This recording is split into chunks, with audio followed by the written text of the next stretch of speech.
Sveiki, brangus Dzūkijos veido žiūrovai. Šiandien mūsų svečiuose žmogus, kuris padeda išsaugoti Alytaus ir visos Dzūkijos istoriją.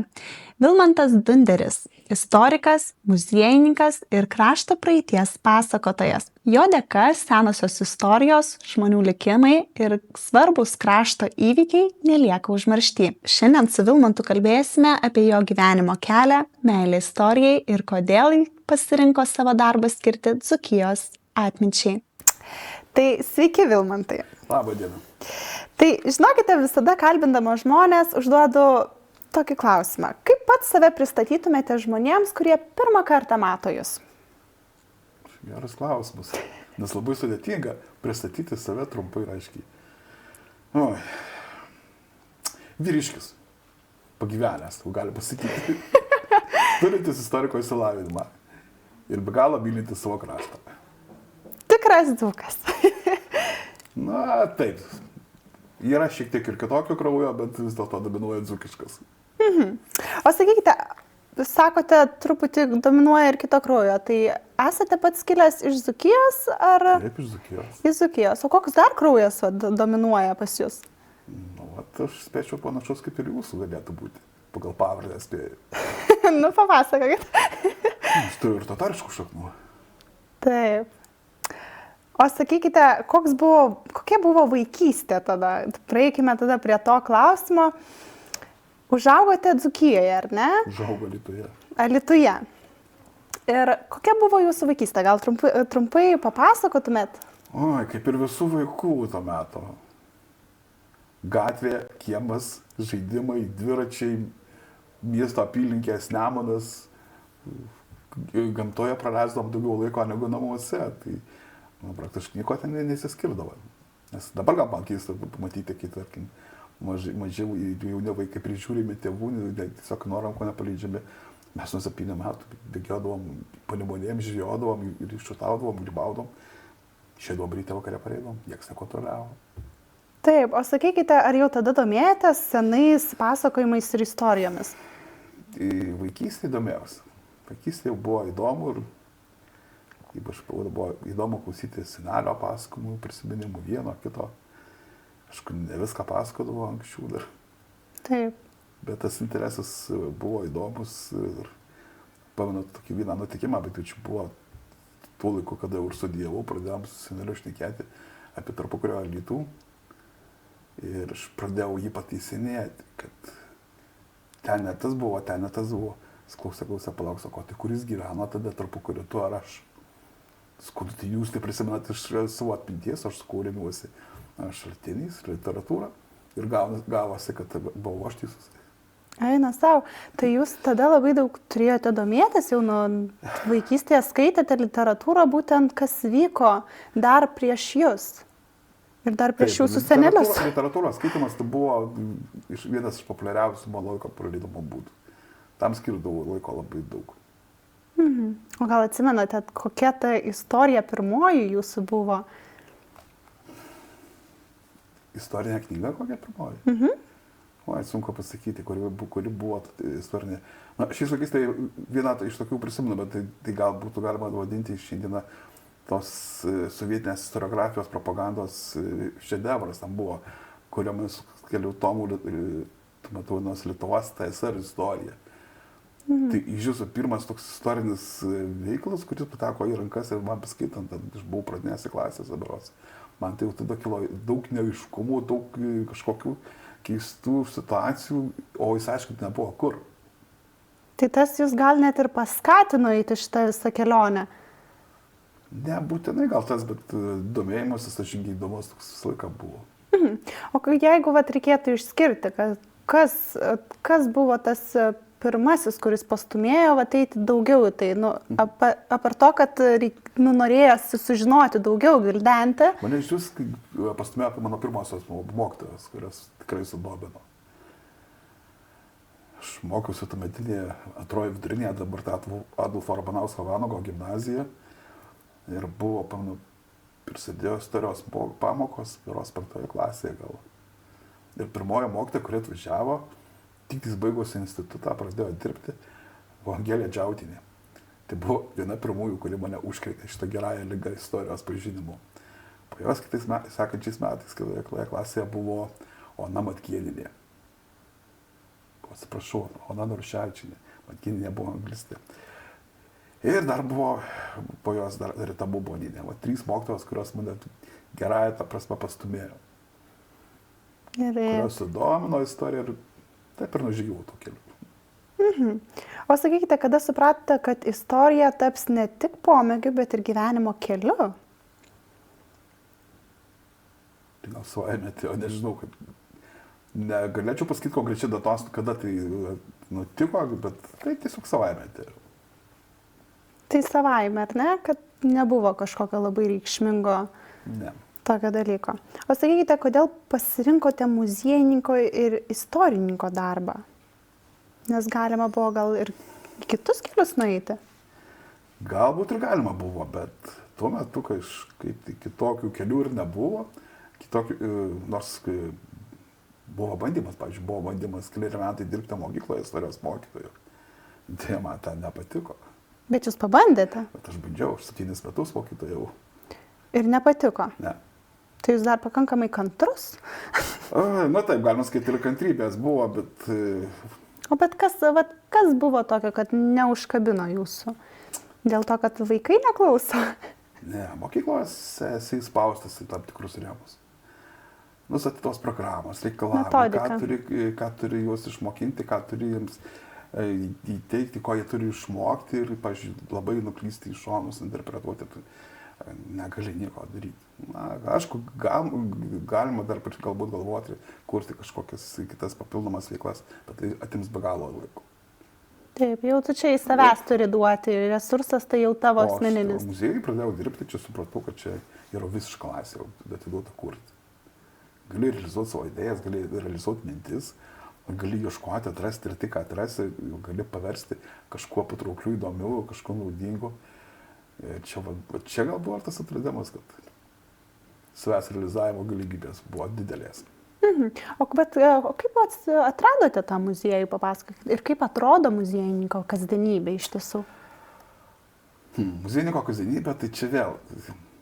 Kažkada prieš daug metų buvo tokia stereotipinė reklama apie energetinį gėrimą. Ten buvo vaizduojama sėdintys stereotipiniai salių prižiūrėtojai, močiutė ir dėdukas su šlepetėm salės kampučiuose. Ir pradžioje parodom, jie sėdintys ramus, tai čia maždaug šitą muziejininko stereotipas, jie tokie tylūs ramus, o paragavę energetinį gėrimą, jie tą pradeda šokti po tas salės. Tai tas niekaip netitiko. Nes galų galia tie sėdintys ir prižiūrintys ekspoziciją dėdukai ir močiutės, kurie buvo anksčiau populiaru, tai tik tai salių prižiūrėtai. Nes muziejuje dirba begalė įvairiausių specialistų ir jų veikla yra labai įvairia pusė ir vėl daugelio iš jų veikla net nėra matoma kasdienėje žmonių.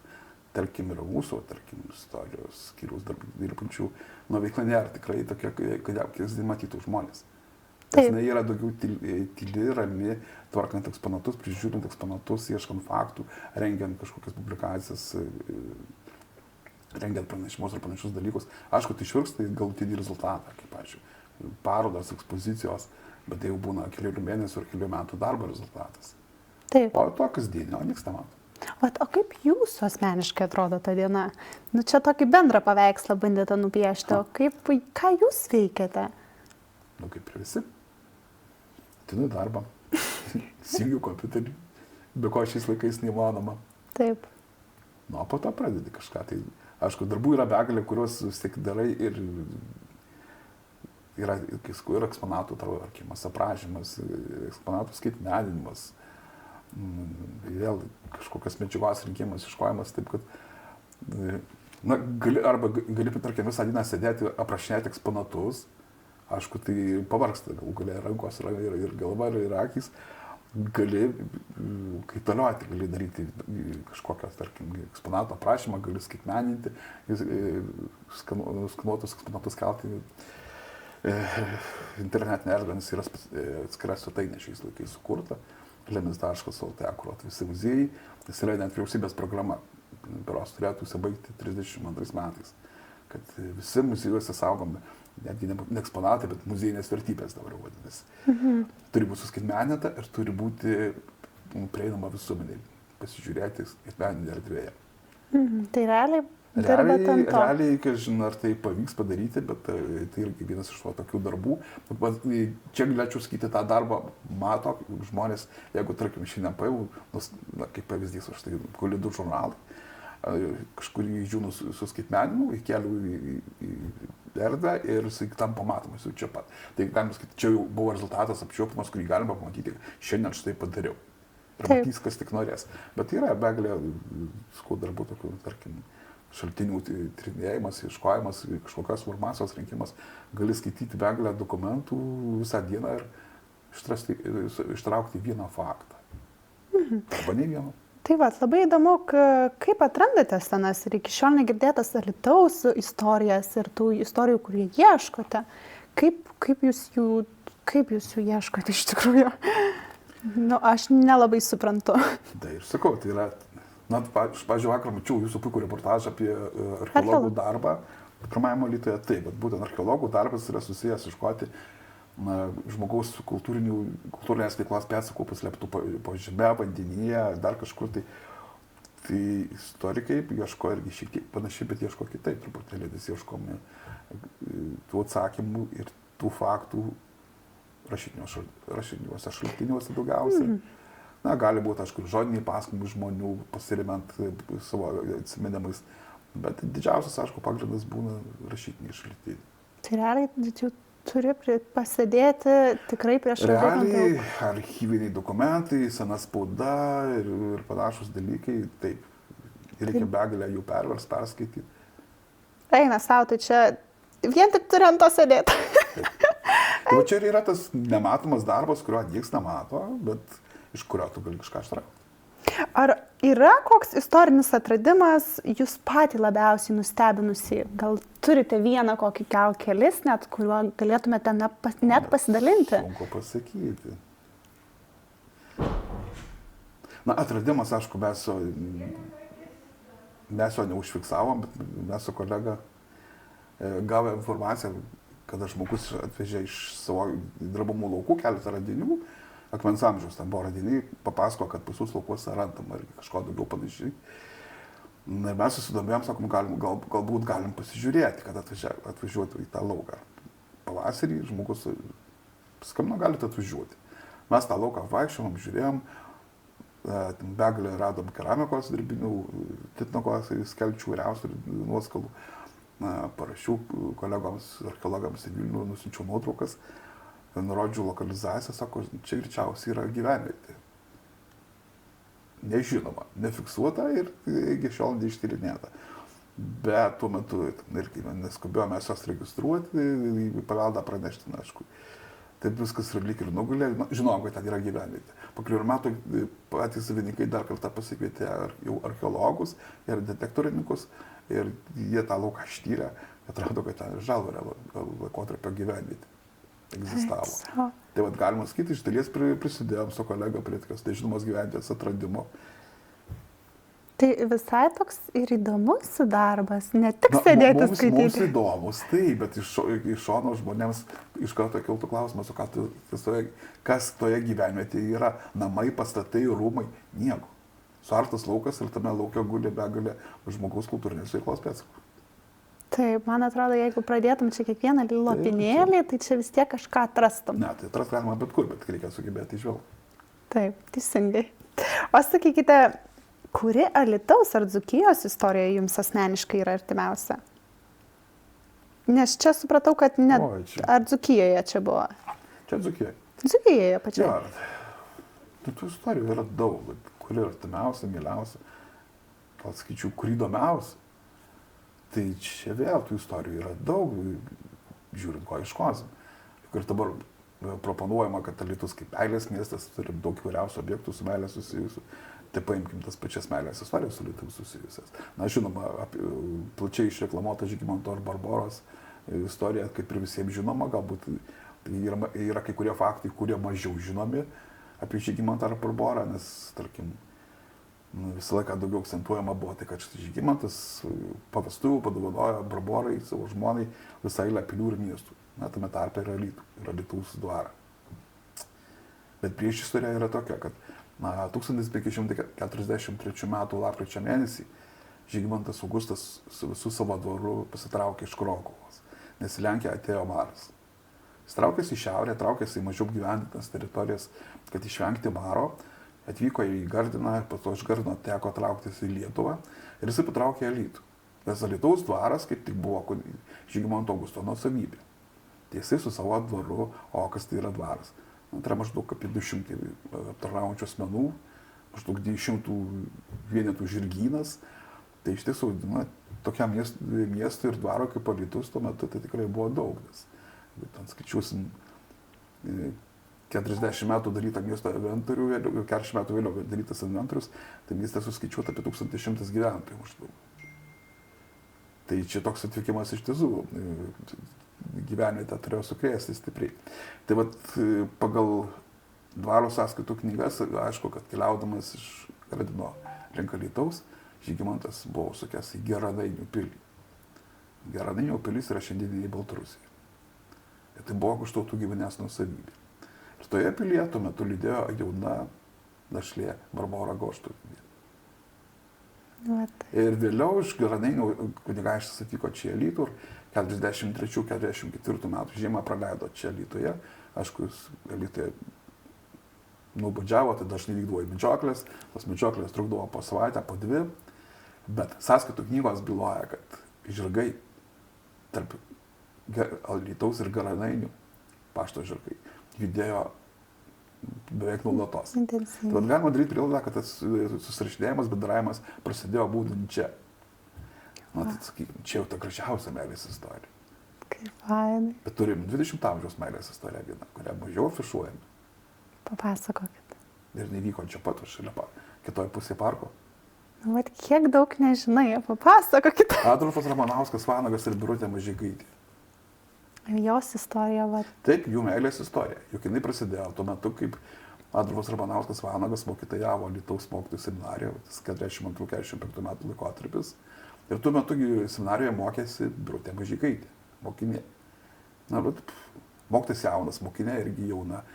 Ir tarp jų užsimezgė meilės istorija.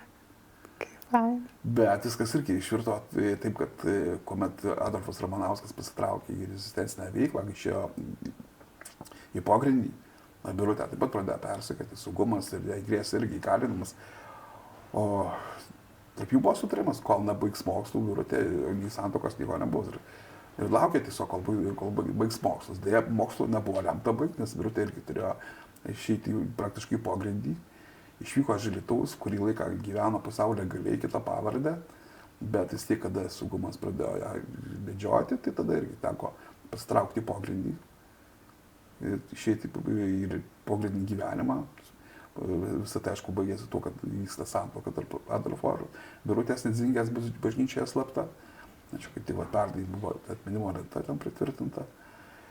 Ir vėliau būtent tie 14 metų partizaninės kovos, kada eidama paskui savo mylimąjį, Birutė irgi keliaudavo ir slapstydavosi, dažnai gyvendavo atskirai. Ir viskas baigėsi tuo, kaip 55 metais, kada jau visa Lietuvos NKVD medžiojo ir gaudė Ramanauskų šeimą po visą Lietuvą, jie ramiai atvyko čia į Alytų. Per tą laiką buvo dukrelė Auksutė gimusi. Atvyko čia į Alytų, nuvyko į Dzūkų gatvę. Ir ten toje gatvėje gyvenusius Brūzgas paprašė ir išsinuomavo kambarį. Aišku, prisistatė kitom pavardėm. Ir čia Dzūkų gatvėje jie metus laiko slapstėsi. Kaip fainai. Gal ne veltui tas klausimas, jau jeigu atvykai į Dzūkiją, tai gal esi meilės emigrantė. Na, visko gali būti. Tai va, šita meilės istorija iš 20 amžiaus, jinai mažiau afišuojama, mažiau galbūt žinoma, bet jinai irgi yra nuostabesnė negu Žygimanto Barboros. Taip, bet tada kyla klausimas, kaip atskirti tuos tikrus istorijos faktus nuo legendos ar žmonių prisiminimų. Kartais ir legendos būna gražios, ne? Nu taip. Nu, vėl, legenda, aišku, yra žodinis pasakojimas, nes bet kuris istorinis nutikimas, nu, jis vis tik turi kažkokį ir rašytinį paliūdimą, kažkuo galima paremti. Taip. Nes legendų, aišku, galima ką pasakoti, galima prigalvoti, bet tai čia irgi kartais... Bet remiatės faktai. Paprastai legendos vis tik turi turėti kažkokį net ir istorinį pagrindą, vis tik turi kažkuo remtis. Bet tai nėra jokių šaltinių, tai nu, tada negali teikti, kad tai buvo. Taip. O sakykite, kuo jūsų akimis Dzūkija skiriasi nuo kitų Lietuvos miestų? Ja, tai Dzūkija regionas, o jau čia. Na taip, bet, nu, tarkime, pats Alytus. Alytus? Na, vad vienas iš jo skirtinumų yra tai, kad jis yra abipus Nemuno. Nu, iš vienos pusės kaip ir nieko keisto, nes panašiai galima rasti ir daugiau tokių miestų, bet yra viena ypatybė, kurią turėjo tik Alytus. Šiaip istorijoje tokių miestų, miestelių buvo ne vienas ir net ir šiandieną Europoje galima rasti kelias dešimtis miestų, miestelių, kaimų, kurie yra padalinti tarp dviejų valstybių. O Alytus 120 metų buvo padalintas tarp dviejų valstybių, vėliau tarp vienos valstybės atskirų gubernijų. Tai 120 metų. Iš to ir dabar mes dar turim išlikusius pirmas ar antras Alytus pavadinimus, nors 19 amžiuje sakydavo rusų arba lenkų, Vilniaus arba Suvalkų pusės, kad atskirti. Nes tai yra pagal valstybės arba pagal gubernijas. Tai dar tas padalinimas ne pati didžiausia keistenybė. Mes turėjom 2 kalendorius. Nes tuo metu, kada buvo padalinta, carinė Rusija, ten dešiniajam krante, sugrąžino Julijaus kalendorių, čia uždimonė liko Grigaliaus, kaip Grigalionių 16 amžiaus. Ir 120 metų miestas gyveno su 2 kalendoriais. Na, kauniečiai panašiai tam priskaičiuoja Aleksotą, bet Aleksotas prie Kauno prijungtas tik 20 amžiaus 3-ame dešimtmetyje. O su Alytum ta situacija buvo tai irgi tokia pati ir dėl to Kaunas ir Alytus sakydavo, kad turėjome ilgiausius tiltus pasaulyje. Nes pagal kalendorių remiantis kelias iš dešinio kranto į kairį trukdavo ne 5 minutės pėsčiomis, o 12 dienų. Vau. Tas kalendorių skirtumas. Taip. Nu, tai va, šitą ypatybę taip iš tiesų, tokia labiausiai įskilinti galbūt sakyčiau, o dar vienas niuansas, mes turim 2 herbus. Pas mus visą laiką tas dualizmas egzistavo ir egzistuoja iki šiol, dabar daugiau mažiau, bet mes turim 2 herbus realiai, jeigu pasižiūrėsim. Nes baltarožė raudonam fone tai buvo pirminis mūsų herbas, kurį gaudami savivaldos privilegiją 16 amžiuje. Bet 18 amžiaus pabaigoje, kada bandyta atsistatyti savivaldos privilegiją, pradėta naudoti 3 saugočios lelijos, kurios populiarėjo per 19 amžių, tarpukariu, o jau moderniais laikais, kada buvo kuriama heraldika, kad kurtas Alytaus pirminis herbas, bet tas atsarginis buvo paliktas kaip ir atsargoje, ir kada reikėjo Alytaus rajono savivaldybei, kuriant heraldiką herbo, tai tiesiog paskolintas, tas, sakykime, Alytaus herbas ir jį naudoja dabar Alytaus rajono savivaldybė. Tai turim 2 herbus. Vau, iš tikrųjų. Bet iš to paties dualizmo, iš tų laikų, jeigu pažiūrėsim, tai, pavyzdžiui, 18 amžiuje įvykęs Lenkijos Lietuvos valstybės padalinimas, jo pasekmes ir šiandieną jaučiam. Ir nei vienam Lietuvos mieste to nepajausim. Na, ne, bendrai Kaunas. Kaune tas pats gali būti šiek tiek išdėlys yra. Nes čia uždimonė tai yra Vilkaviškio vyskupija. Perkėm prie tiltą į pirmą Alytų, mes atsidursim Kaišiadorių vyskupijoje. Kaip čia taip? Taip yra. Bet kaip tik šiais metais minima yra Lietuvos bažnytinės provincijos įkūrimo 100-metis. Ir vat kuriant bažnytinę provinciją, remiantis tą situaciją buvusią po 3-ojo padalinimo, taip ir susiformavo. Iš buvusios Seinų vyskupijos suformuota Vilkaviškio vyskupija. O Vilniaus vyskupijos dalis, kadangi buvo užimta Lenkijos, tai buvo sukurta Kaišiadorių vyskupija. Ir tokiu būdu. Kiek istorijos? Turim dar tokią vieną keistenybę mūsų mieste. Bet kaip įdomu, kiek daug neatrastų dalykų. Aš galėčiau, žinokit, sėdėti ir sėdėti klausyti čia jūs. Kiek įdomybių visokių neatrastų. Na, žinokite, dar tada kyla klausimas, koks Dzūkijos vertybės labiausiai norėtumėte išsaugoti pats? Yra tokių, kur... O, tas vertybės, kokios materialinės, dvasinės, kokios čia dabar. Tokios, kurios labiau prijaučiamos jums. Apie jūs čia dabar.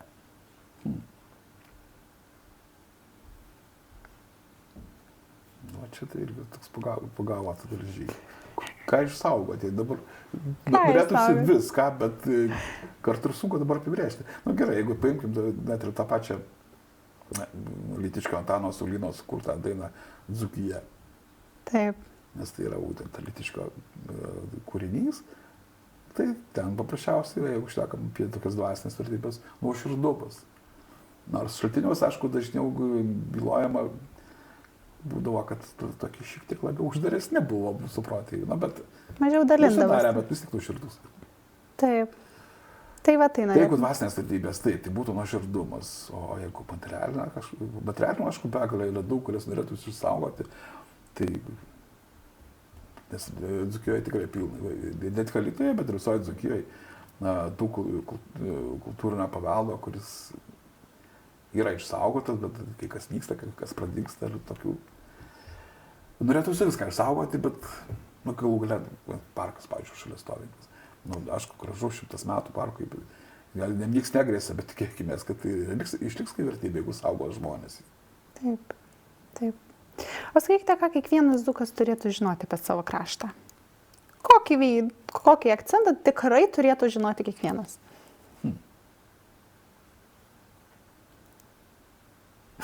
Ir vėl pagavau. Jo, jų yra labai daug, nes, tarkim, tas tradicinis, pavyzdžiui, skirstimas Dzūkijos žmonių, šiliniai, grunciniai, panemonių, tai vėl, tarkim, Alytui kaip ir ne visai tinka, nes vis dėlto tai yra miestas, į kurį suvažiavę žmonės ir iš aplinkinių regionų, nebūtinai iš Dzūkijos, bet svarbiausia, ką vis dėlto reikėtų išsaugoti ir žinoti, gamta. Bet aišku, gamtos unikalumas yra panašiai, tą patį galėtų galbūt sakyti ir aukštaičiai, ir kituose kraštuose, bet tai, ką mes turim, iš gamtos dzūkas gyveno, tai tą reikia ir išsaugoti. Taip.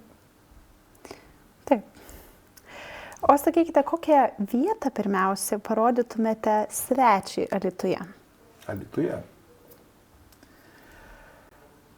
Vieta, iš kurios galima pamatyti 3 Alytus. Papasakot, žinokit, net aš nežinau. Yra labai tokia vieta, kur net ne 2, bet 3 Alytus matosi. O tas trečias trejinasi jau, ar kaip? Kada atsistoja vidury Baltosios Rožės tilto, dešiniai pusiai yra pirmasis Alytus, o tas viduramžių miestas, kairiai pusiai miškas ir jame slepiasi tarpukarinis Alytus, kuriame ir dabar esame. Ir žiūrint tolyn į šiaurę, tolumoje matosi tas jau sovietinis pramonės miestas, tie miegamieji rajonai, tai tas jau 3 Alytus. Tai 3 skirtingos miesto dalys. Vienoje vietoje, kur galima apžvelgti. Niekada neatkreipiau dėmesį. Nors vaikštau, bet niekada. Ten labai gerai matosi. Gerai, ačiū labai. Ir ar Alytuje dar yra neatrastų arba per mažai žinomų istorijos perliukų, tokių, kur būtų tikrai įdomu tiems, kurie domisi istoriją, nuvykti, pažiūrėti? Atrodytų, kaip ir viskas atrasta, bet archeologiniai kasinėjimai parodė, kad daug kas dar galbūt slypi ir neatrasta. Paslaptys įvairios. Bet paprasčiausiai, tai kad ir paimkime galbūt tą patį, net ne miesto parką, bet šalia esantį kurorto parką, kitoje pusėje aikštės. Tame parke irgi yra objektų, kurių žmonės tai žino, kuriuos vietiniai galbūt lokaliai vardindavo, žinodavo, bet yra istorijos, kurių neatsimena žmonės ir suprantu, kad dažnai tas tiesiog žmonių atmintis yra istorinė, nėra labai ilga. Jeigu nežino, tai taip ir iš karto nurašo, nežinia kur. Toks pavyzdys, tai jeigu einam kurorto parku, ten yra toks tiltelis. Sporto tai gatvėje yra toks tiltelis per griovą, tam tilteliui jau greitai 100 metų. Kad jis vadinasi Vaiduoklių tilteliu, irgi mažai kas žino, bet jis taip turi tokią irgi vieną iš legendų, tai yra Vaiduoklių tiltelis, ir už jo guli toks neišvaistus akmuo paminčių. Mažai kas jį mato, mažai kas jį pastebi. Bet prieš gerą 10-metį žmonės kažkaip pastebėjo, žiūrėjo, pradėjo domėtis. Ir prašė, man, jūs paskutinė viltis pasakykit, kas čia per akmuo, iš kur iš atsirado. O ten viskas labai paprasta. Prieš 20 metų mieste vyko dailės mokyklos suorganizuota bienalė. Ir bienalės metu 2 skulptoriai, vienas iš Kauno, kitas iš Čekijos, paėmė iš to akmens padarė paminkliuką. skirta įsimylėlėms. Paviršių nušlifavo, ant jo gotikinių šriftų užrašė Wolfgango Goetės eilėraščio ištrauką, ten kaip tik yra kvietimas įsimylėlėms sustoti ir pabūti ramiai kartu. Aišku, žinoma, pats paviršius ten labai dabar sunkiai skaitomas, bet kai žmonės nežino, jeigu dar išilgia gotikinį šriftą, puola klausinėti, kas čia per mistika, iš kur čia atsirado. Nu, tau tokių vietų yra. Aš tikrai pradėsiu galvoti, kad Alytus meilės miestas. Nu, tai dar pridėkim, ten toliau yra įsimylėlių tiltelis. Tai. Už vaiduoklių tiltelio jau įsimylėlių. Ai, tai vaiduoklių tiltelis, tada įsimylėjėlių Taip tiltelis. sakantis. Fainai. Nu, Bet vat, kaip jūs tiek sutalpinate informacijos, vis tiek tas rautas yra begalinis, reikia tiek daug domėtis, tiek skaityti, nuolatos rašyti. Kaip įsiminti tas datas ir nepamesti arba neiškraipyti tų visų istorijų? nežinau. Čia tiesiog duotybė tikriausiai. Galbūt yra prigimtinės kažkokios savybės, tokios gebėjimas įsiminti. Lavinote. Matomai tikrai vaikystėje mokinotės daug eilėraščių. Eilėraščių teko mokintis, taip, begalę, bet dabar reikėtų, tai gal ne vieną neatsiminčiau, nepasakyčiau mintinai, bet tai vaikystėje, tai čia būdavo bausmė, kada reikėdavo mintinai tos eilėraščius kalti. Manau, kad daugeliui. Tai va ir kyla labai natūralus toks dar vienas klausimas, ką istoriko darbas pakeitė jūsų paties gyvenime? Ką pakeitė? Pradėjau atkreipdėmės į įvairiausias nereikalingas smulkmenas, kurios galbūt ir nesidomintų, nes praeit negaliu, būtinai vis tik turiu pasižiūrėti ir pasidomėti. Tai toks smulkmeniškas viskam pasidarėte. Gal ne tik smulkmeniškas, sakyčiau, gal labiau linkęs iš karto ieškoti, nes, nu vėl, istorija tai nėra žinomas fakto, datos ar dar kažko. Paprastai istorija vis tik turi atsakyti klausimą, kodėl ir dėl kokių priežasčių. Ir kodėl, tarkim, stovi šitas daiktas čia, kodėl jis atsirado taip.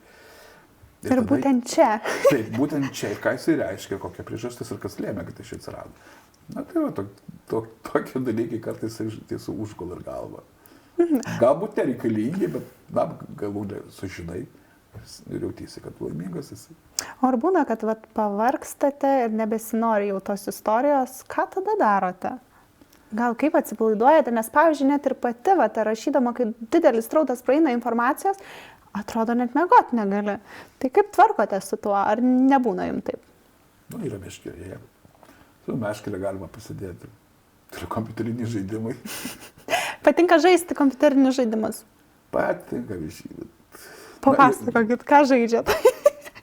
Telefonė pilnai visokių, tai žaidimai. Tiesiog atjungti. Jo, įsijungia, kas pasitaiko ir blaškai Bet ir patinka žvejoti. Žvejyba tai čia irgi, kai ir sakiau, nuo 7 metų prie Nemuno augam ir bėgiojam, ir niekas net netrukdė, tai būdavo iš pamokų pabėgę, kad galėtų net pažiūrėti. Nes žinai, kad žuvys kimbo, čia sėdėti pamokos reikia. Palauks tos pamokos. Palauks. Na, dar kas protmūšiai, irgi tokia nauja atsiradus pramogos rūšis, kurie irgi leidžia atsipalaiduoti. Tai. Taip. Nes nuo vaikystės buvo, aš labai mėgau kryžiažodžius spręsti. Nu, čia vėl viskas susijęs su to, kad kuo daugiau skaitai, tai kažkur tą reikia panaudoti. Na, tai yra kryžiažodis. Sprendi kryžiažodį. Gerai, valio. Na, šiais laikais tokia nauja forma. Arba paprasčiausiai knygą skaitai. Tai toks, nuo pat mažens atrodo, ėjote vis tiek savo keliu, taip net nesąmoningai, bet vis tiek, jeigu tai pagalvojus, viską galima pritemti. Galbūt viską galima ir pritemti, gal viskas natūraliai ir klostės. Taip. O kaip norėtumėte, kad jūs prisimintų žmonės? O. Aš šiandien stebinu jūs. Čia bus klausimas toks, kad... Nu, tikiuosi blogųjų neminės. Neabejoju, kad minės. Tai norėtumėt, kad neblogoju tik tai. Taip, kad blogo žodžio nesakytų. Taip. O koks jūsų dar neįgyvendintas profesinis arba asmeninis svajonių projektas?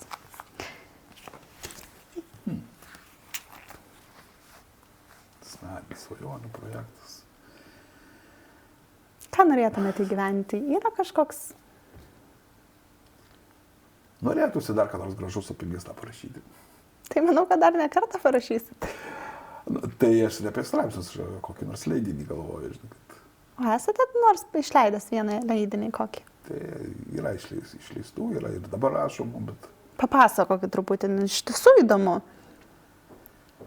Taip, dabar yra su kurorto bendruomenė parengtas projektas, rengiam knygą apie Alytaus kurorto rajoną.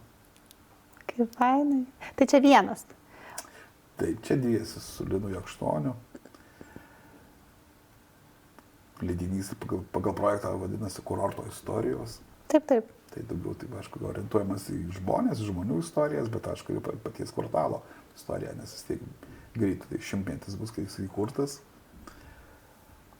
O šiaip, turėjau svajonę tokia parašyti kada nors apie ugniagesius leidinį. Ir kas jūs stabdo? Aš žinau, rinkau informaciją, prikaupiau begalę medžiagos, bet paskui kažkaip tai kiti darbai užgožė, sustojo ir taip, ir kabo tas darbas. Pusiau surinktas, iki galo neužbaigtas, galbūt kada sugrįšiu prie jo. Manau, kad niekada nėra vėlu, jeigu... Sako, kartais mums žmonėm, tiem, kurie kuriam, reikia leisti laikui pabūti tam visam, susigyventi su tą mintim, gal net ir truputį paleisti, bet galiausiai jau kaip grįžti su visu tuo trenksmu ir iki galo. Sutinku. O žinokite, man dar kilo klausimas, aš girdėjau, gal čia gandas, nežinau. Ar senais laikais čia Alytus buvo kaip vadinamas kurortas? Ar gali būti, kad senais laikais čia į Alytų sugužėdavo tą grietinėlę pasilinksminti gal ir net? Tai čia negandai. Iš tiesų, oficialiai 1933 metais Lietuvos vyriausybė paskelbė nutarimą, kuriuo apie 20 Lietuvos vietovių buvo įvardintos kaip kurortai. Suteiktas kurorto statusas. Tai tame tarpe tarp tų 20 virš vietovių buvo Alytus. Tai 33 yra oficiali data, kada Alytus tapo kurortu. Nors kaip vasarvietė jis eksploatuotas beveik nuo 20 amžiaus pradžios. Tai tas atvykimas elitas labiau gal vyko į prabangesnius tokius kaip Palanga, Birštonas. Pas mus kurortas, nes realiai jisai egzistavo 7 metus. 7 metus? Na tai, 33, kada viskas prasidėjo, pradėta kurti būtent šitą visą infrastruktūrą. Pradėtos kurti tradicijos. Pavyzdžiui, kaip ir kituose kurortuose atsirado tokia tradicija, kad kasmet, gegužės viduryje, buvo skelbiamas kurorto sezono atidarymas.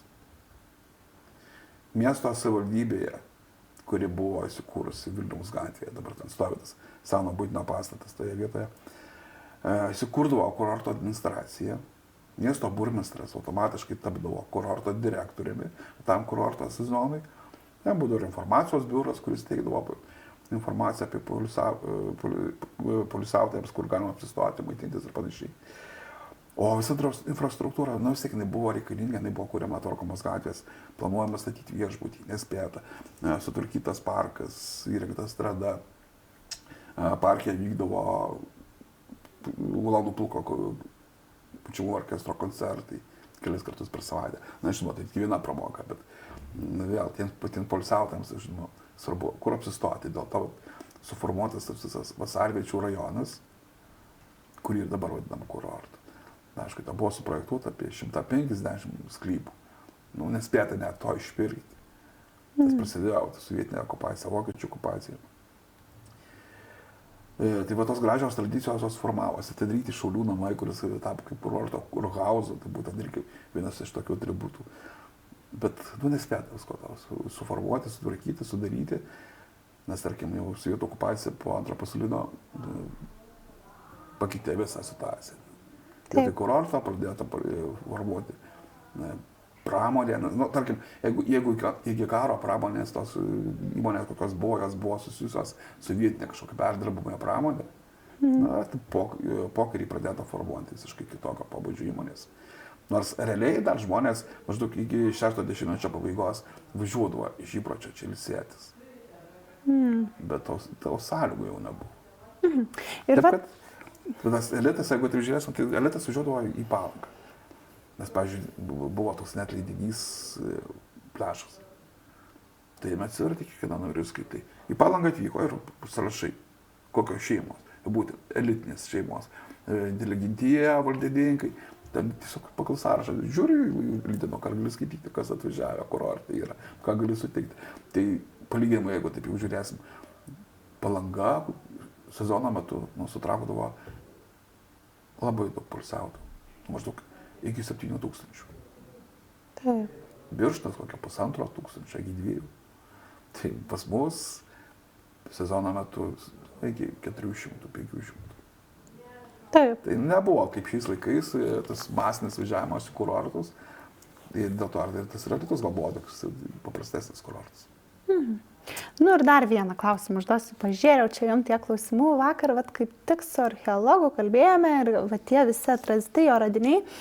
Iš tikrųjų, pačio archeologo teigimu, senais laikais, dar ten 19 amžium, kaip sako, seniau Alytus buvo kaip ir kaimas, bet iš tikrųjų radiniai net ir parodė, kad kaimo čia nebuvo. Tai buvo kaip ir miesto tikras gyvenimas.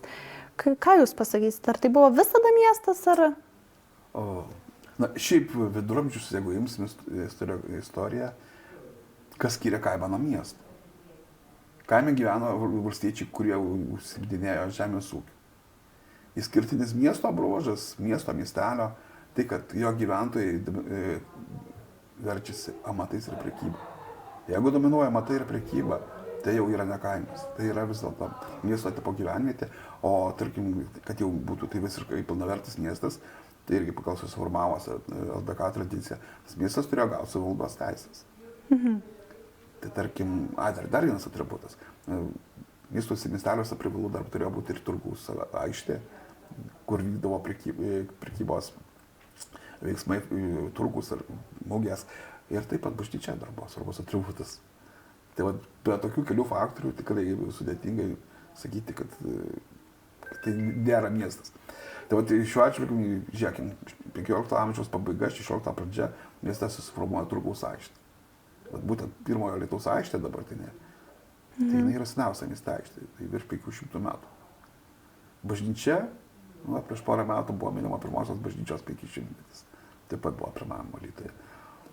Vėl, inventoriai, kurie buvo sudaromi 16 amžiaus pabaigoje, 17 amžiuje, matome, kad miesto gyventojai iš tiesų vertė įvairiais amatais. Žinoma, jie turėjo ir tuos savo žemės sklypus, kuriuos irgi dirbdavo, nes miestui priklausė gal 80 su virš valakų žemės. Tai skaičiuokime, valakas maždaug 20 hektarų. Tai 160 hektarų, tai mažiau negu šiandien miesto plotas. Bet vis tiek, tai, kad surasta krosnis, taip, aš byloju apie vieną, sakykime, amatininką. Bet krosnis buvo rasta, jei neklystu, maždaug prieš 5-6 metus, tai truputėlį žemiau Kalnų Berods gatvėje, Kasinėje. Irgi ten buvo kažkur tai rasta krosnis. Tai čia galbūt tikrai ne pirmas toks amatininkas. Vėl, jeigu pažiūrėsim kitų laikotarpių surašymus, mes ten galime rasti ir stiklius, ir knygryšius. Taip kad iš tiesų amatai čia dominavo. Dėl kaimo, vėl, kai sakau, kaimas, aišku, iš miesto tapti kaimu irgi galbūt galima, atėmus miesto teises, visą kitą panaikinus. Tai archeologas paminėjęs kai kuriuos šaltinius, pavyzdžiui, 18 amžiaus pradžioje po Šiaurės karo įvykstant taip, kada buvo teritorijos nuniokotos, tai tas ir skaičius gyventojų buvo labai nedidelis. Na, tarkim, 18 amžiaus pabaigoje sudarius miesto inventorių, mieste buvo 160 gyventojų. Na, šiems laikams tikrai didelis miestas, bet jeigu pažiūrėsim, pavyzdžiui, mažiausias Lietuvos miestas, žinot, kiek turi gyventojų? Ne.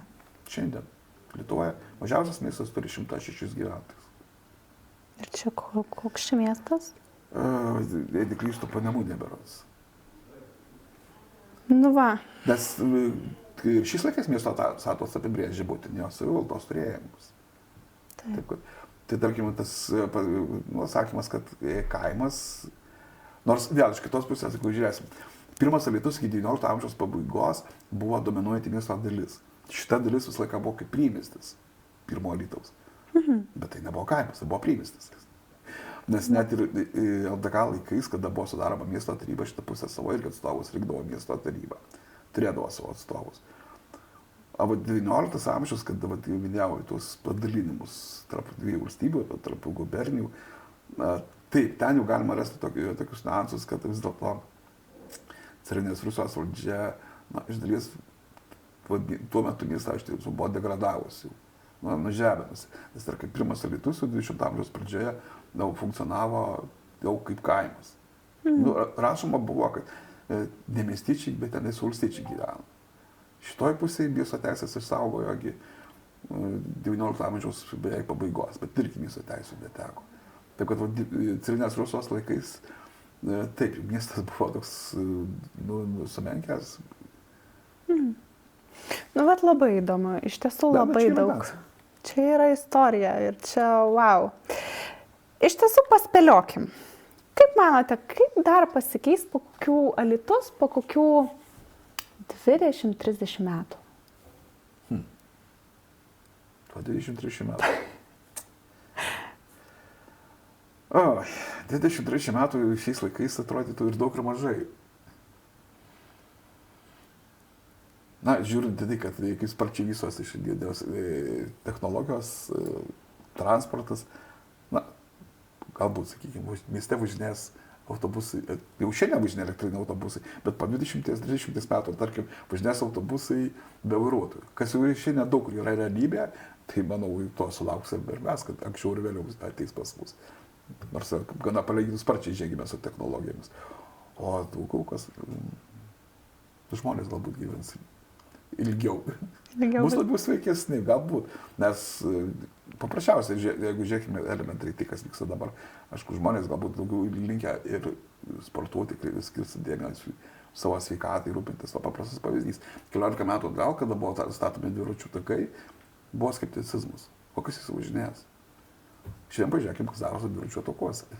Taip. Praeiti pravažiuoti neįmanoma. Savaitgaliais, pavyzdžiui, vedant ekskursijas viso centre, dažnai išgirstu, kur žmonės. Taip, aišku, ko einam dviračių takus. Bet visi sportuoja, visi juda. Galbūt, sakykime, galbūt žmonės bus ir tikrai sveikesni, gyvens ilgiau. Taip. O kaip miestas keisis, tai čia sunku pasakyti, nes priklausys nuo mūsų. O kaip norėtumėt, kad pasikeistų? Oi, kad toks ir išliktų jaukus ir mielas, koks ir dabar yra. Širdžiai mielas. Nes, na, iš tiesų, tas jaukumas ir mielumas, aišku, tie miegamieji rajonai esantys ten vakarinėje miesto daly, tai visur vienodi, bet, tarkim, šitas centrinė dalis, ypač, kas ir dabar, mes prie to pripratę, mes matom kiekvieną dieną, mes priimam tik natūralią duotybę, bet kada vedžioju svečius čia centre, tai didžiausia nustaba būna, kad čia tylu, ramu, nėra mašinų, kaip pasakyti, čia miesto centras, tai nesupranta, kaip čia miškas. Skučia Dzūkija, miškai pas mus ir miesto centre auga. Taip, kaip kurortas. Tai tas žalias miestas, dėl to labai daug kas stebina. Bet tikiuosi, kad mes tokį ir ištiksim. Supratau. Ačiū Jums, Vilmantai, kad skiriate laiko. Linkiu Jums gerų atradimų istorijos šaltiniuose tiksliau. Ir iki kitų malonių kartų. Ačiū, iki.